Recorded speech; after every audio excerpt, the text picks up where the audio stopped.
How y'all doing once again? It's your boy L Dog, and welcome back to Larry Reactions. Just want to talk about power, raising Kanan.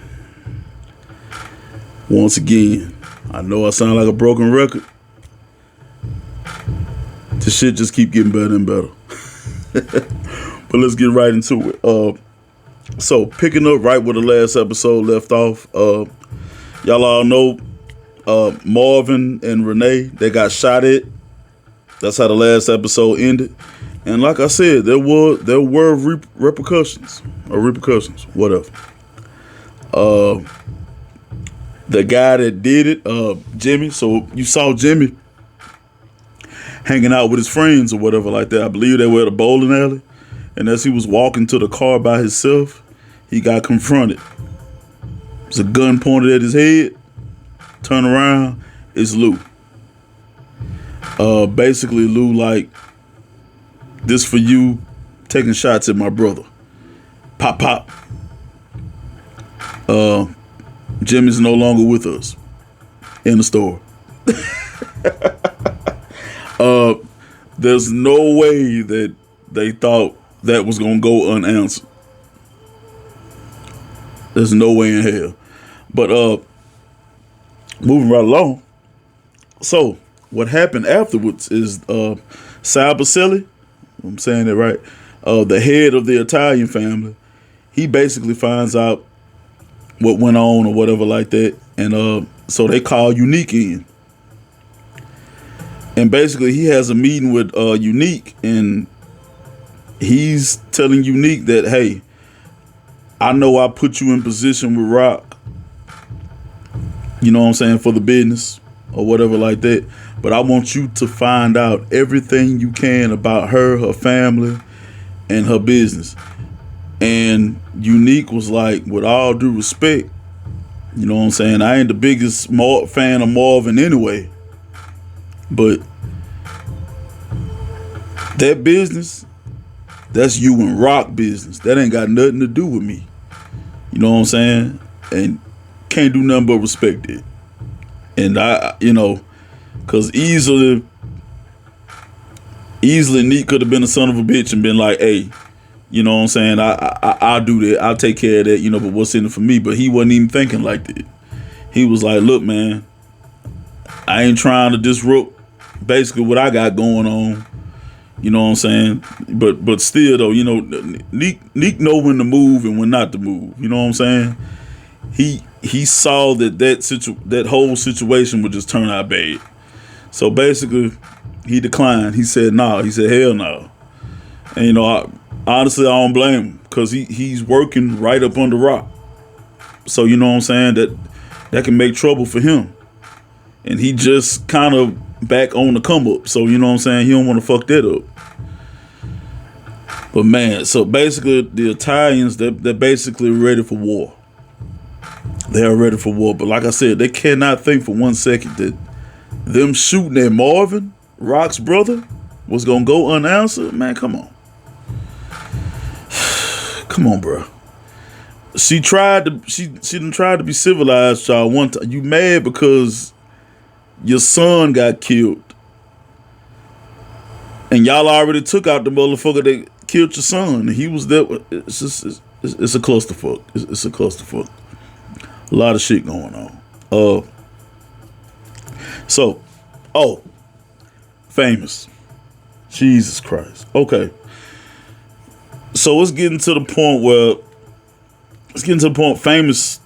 Famous basically about to get kicked out. He about to get put out, evicted. So of course y'all know Crown got him the place, got him the apartment. So the landlord come, you know, banging on the door, said, hey man, you gotta come with that rent, man. No more excuses. And if I'm not mistaken, I think the landlord was DNA, the battle rapper, if y'all keep up with it. Very talented, if y'all ain't, but getting right back into it. So the landlord said him and his lady were promised studio time from Crown. And of course, we all know what happened to Crown. So, you know what I'm saying, Famous like, well, hey, maybe I can talk to, you know, maybe I can talk to somebody and you can kind of swerve your decision. I can kind of make that happen. Okay. So Famous ended up going to the studio to talk to Lou. Lou's there and Cartier is there. Y'all know he done got in on the studio business with Lou. And it's already tension. You already see, Zisa in the booth doing her thing, you know what I'm saying? And Cartier putting in his 2, 3, 4 cent or whatever like that. And, Lou just looked like, this nigga here, man. This nigga here got to go. But anyway, Famous coming there and he like, Lou, can I holler at you? And Lou like, man, you don't see me over here working, you know what I'm saying? Can't wait. And, Famous was like, well, it's kind of more of an urgent tip, man. I really need to talk to you. It's urgent. And he kind of looked at Cartier and he was like, and I want to, I'd rather it be in private. And then, Lou was like, hey, man, anything you could say to me, man, you can say in front of him, man. It's cool. It's cool. He family or whatever like that. So he was talking about, man, I was thinking that, you can, free up some studio time, with my landlord or whatever like that. So, I can hang on to my apartment for a little longer until I come up with the money. And Cartier step in and he like, young brother, basically you gonna have to deal with your own affairs. That's a part of growing up. You know what I'm saying? Every man gets to this point, you gotta deal with your own stuff. You know what I'm saying? I can't, if I give you this freebie this time, you're gonna keep coming back for freebies or whatever like that. So he sent Famous on his way. And Cartier tell Lou, well, hey, ain't no more freebies. Especially when there's money involved, my money, and I'm in business with you, ain't no more freebies. So already, like I said, there was already tension between Lou and Cartier. And beside Cartier, you know what I'm saying, he got his hands in a lot. You know what I'm saying? He already a shiesty character anyway. But so moving right along. So Famous and Kanan, they go to the pizza parlor and they see Freddie come up in there. Freddie, the guy that robbed Kanan on his first day of work. You know what I'm saying? And then all of a sudden he was like, man, you know what? Famous was like, Freddie always got it. No matter how down he is, he always got something. And then so, Famous wheels got to turning. He got to thinking or whatever like that. And I was like, oh shit, here we go. So later that night, Famous and Kanan at Famous apartment. Kanan been staying there because he ain't dealing with Rock right now. So all of a sudden, in the middle of the night, Famous get up and he sneak out the apartment and he go down to Korean and Palomar's apartment. He knock on the door and this fool went down there and asked for that same gun. Asked for Palomar's gun. Same gun that she gave Kanan. I'm like, what the hell this fool finna do, man? So he come up with this bullshit story to give Korean so Korean could go in there and get the gun for him. So Korean brought him the gun and then he ran over there to Freddie's spot to rob him. Knowing damn well that Famous ain't built like that. He can't, he don't know what to do, basically. So he's just thinking this will be a quick grab or whatever like that. He seen how Kanan did it, but the reason Kanan did it, Kanan had to get that bread. He had to get that money back. And I don't know what was going through Famous' mind to think that, it was just going to go smooth, simple. Oh, this is going to be simple and easy. And it wasn't it. So Freddie instantly recognized that it was Famous. Famous had the face mask on, you know what I'm saying? But his eyes wasn't covered up, of course, you know what I'm saying? But he was like, I know that's you, Famous. I know your goofy ass a mile away and blase like that there. And man, Freddie basically tell him like, man, you ain't built for this. You ain't built for this shit. But me, basically I'm built for it. So Famous pointing the gun at him, tell him, look, man, don't move, don't move. You gonna give me what I need, whatever like that. And Freddie like, man, I ain't giving you shit. Basically looking at him like that. And then Freddie got his gun in his pants. Soon as Freddie went to go for that gun, Famous shot him.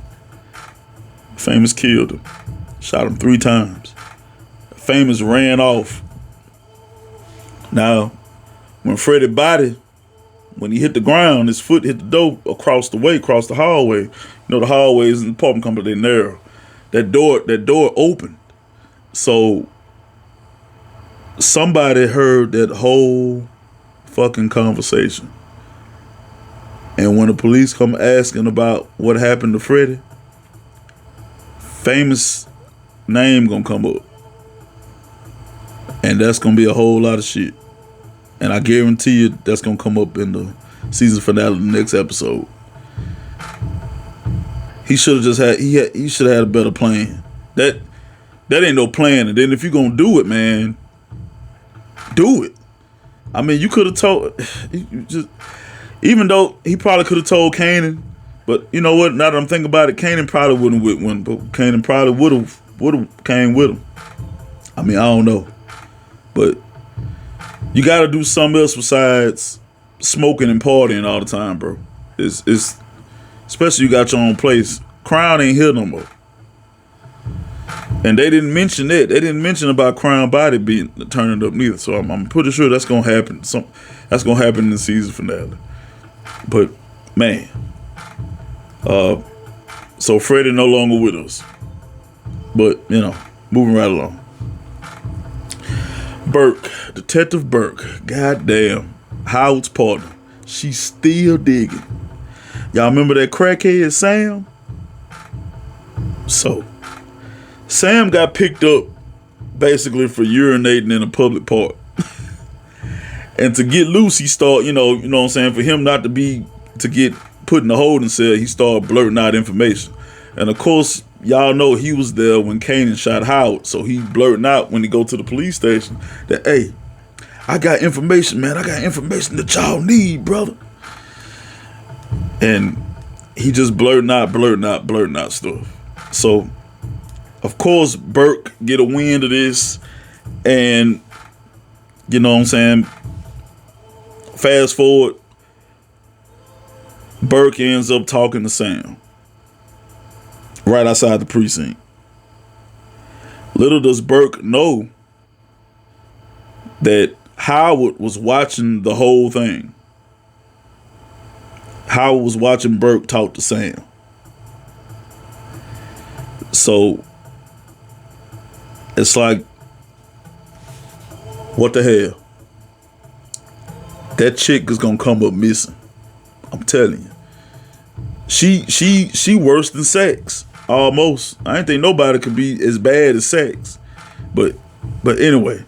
So this leads to Howard basically going to tell Rock. Okay? So Rock, basically was like, Sam got to be dealt with. Out of sight, out of mind. I mean, that's it. So she sends Marvin to deal with it. So Marvin pull up on Sam, see Sam or whatever like that. Tell Sam, hey, brother, come on, man. I need your help with something right quick. And of course, he pull out some drugs to bait him in the car or whatever like that. So he got in the car. You know what I'm saying?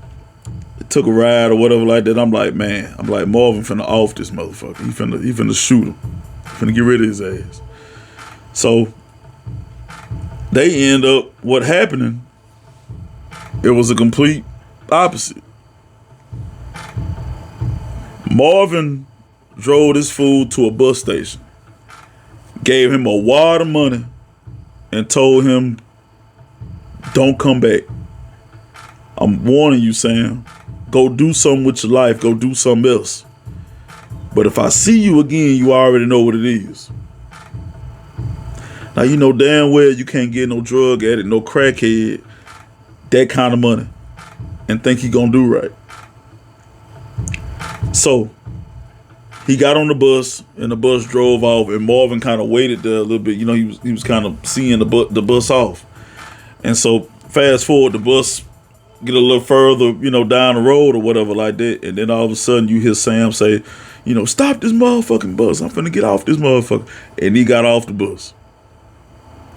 Now, what I'm thinking is Marvin probably followed that bus. He probably in the back of his mind thought, maybe I better follow this motherfucker, this junkie motherfucker, just in case he don't listen to what I'm telling him. You know what I'm saying? But they just left it at that when he got off the bus. Now I'm hoping that Marvin catch up with him before Burke catch up with him. Because if Burke catch up with him, Burke gonna do probably everything in her power to keep him off the streets, to protect him, so he can rat out that, tell that Kanan shot Howard, that Howard's own son shot him. And that's gonna be a whole bunch of shit.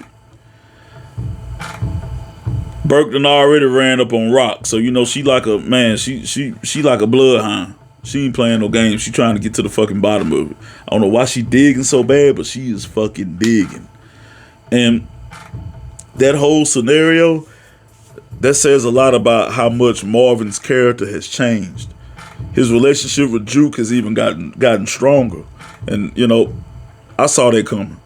But the fact that, when they got shot at in the last episode, Renee had died. She caught that bullet.